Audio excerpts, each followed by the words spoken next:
বড়মশাইকে challenge করেছি, এটা আমি আজকে পুরোটাই সেট করব একা। আর এত বড় একটা পার্সেলে কি আসলো বলো তো, প্রচণ্ড ভারী কিন্তু। আর পার্সেলটা খোলার জন্য দেখো আমি কিন্তু বসে পড়লাম নিচে।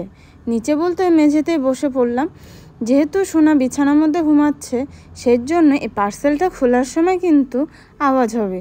সেই জন্যই ভাবলাম যে না, নিচে বসেই খোলা হোক, আর সেট করতে হবে যেহেতু, তো সেই জন্যই ভাবলাম একেবারে নিচে বসে পার্সেলটা খোলা হোক।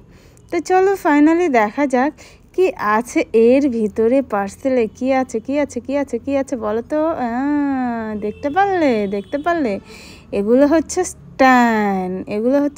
এতগুলো স্ট্যান্ড কেন? এতগুলো স্ট্যান্ড কিসের মধ্যে থাকে একটু কমেন্টে জানাও তো, এতগুলো স্ট্যান্ড কিসের মধ্যে থাকে। আর এই যে দেখো, এটা হচ্ছে কাপড়টা। কিসের কাপড়, কিসের স্ট্যান্ড, সেটা জানতে হলে পুরো ব্লগটার কিন্তু সাথে থাকতে হবে। আবারও দেখো কতগুলো স্ট্যান্ড কিন্তু বেরিয়ে আসলো। তো দেখতে পারলে এটা হচ্ছে বড় সাইজের, এটা হচ্ছে ছোট সাইজের।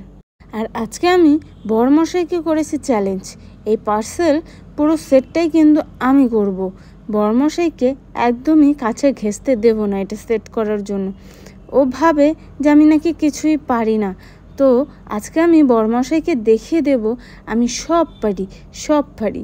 চলো বলেই দেই এটা কি।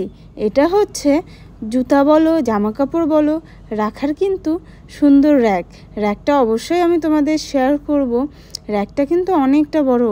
তো এত বড় র্যাক আমি কিভাবে সেট করব।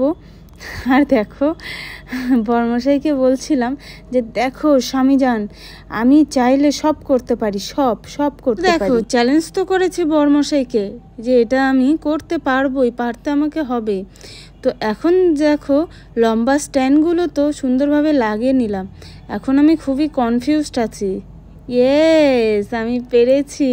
তো দেখতে পারলে আমি কিন্তু পেরেছি। তো যাই হোক, এখন একটার পর একটা সুন্দর করে আমি র্যাকগুলো রেডি করব। তো রেডি করলাম, এরপরে দেখা যাক কি করব। তো জানো তো, এখানে একটু বুদ্ধির ভুলের জন্য একটু ভুল করে ফেলেছিলাম। ভুল করা বলতে অনেকটা কিন্তু আমার খাটনি হয়ে গেছিলো। তো যাই হোক, খাটনি হয়ে গেছিলো কেন সেটা আমি তোমাদের অবশ্যই বলবো খাটনি হয়েছিল কেন। তো প্রথমেই তোমরা দেখতে পারছো র্যাকটাকে কিন্তু আমি এভাবেই সেট করেছি।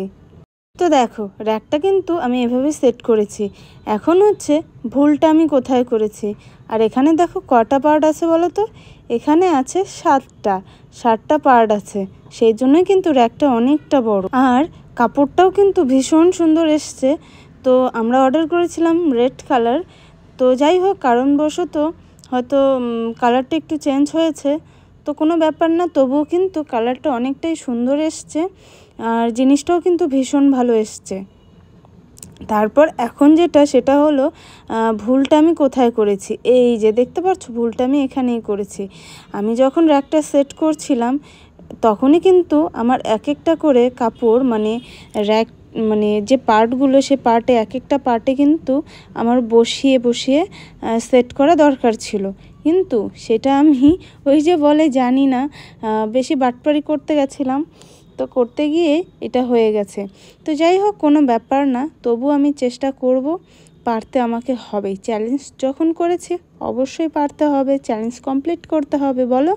তারপর যখন আমি একটার পর একটা করে করছিলাম, ঠিক সেই সময় কিন্তু মেয়ে উঠে পড়েছিল। মেয়েও কিন্তু আমাকে অনেকটা হেল্প করেছে। তো ফাইনালি দেখো বন্ধুরা, চ্যালেঞ্জ আমার কমপ্লিট। আমি কিন্তু পারছি। আর সোনা কিন্তু অনেকটাই আমাকে হেল্প করেছে। তো যাই হোক, ভীষণ সুন্দর এসছে কিন্তু জিনিসটা র্যাকটা। এটার মধ্যে জামা কাপড়ও রাখা যাবে, জুতাও রাখা যাবে। খুবই সুন্দর এসছে জিনিসটা।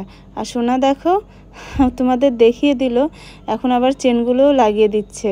তো যাই হোক, জিনিসটা তোমাদের কেমন লাগলো অবশ্যই কিন্তু কমেন্টে জানাবে। আর এটার দাম কত বলো তো, দাম জানতে হলে অবশ্যই কিন্তু কমেন্টে জানিও। এত সুন্দর একটা র্যাক আমি পেয়েছি, সত্যি কথা। ফ্লিপকার্টে আমি যতগুলো জিনিসই অর্ডার করেছিলাম প্রত্যেকটা জিনিসই কিন্তু আমার ভীষণ ভালো এসেছিলো। তো যাই হোক, আজকের মতো ভিডিওটা এই ছিল। কেমন লাগলো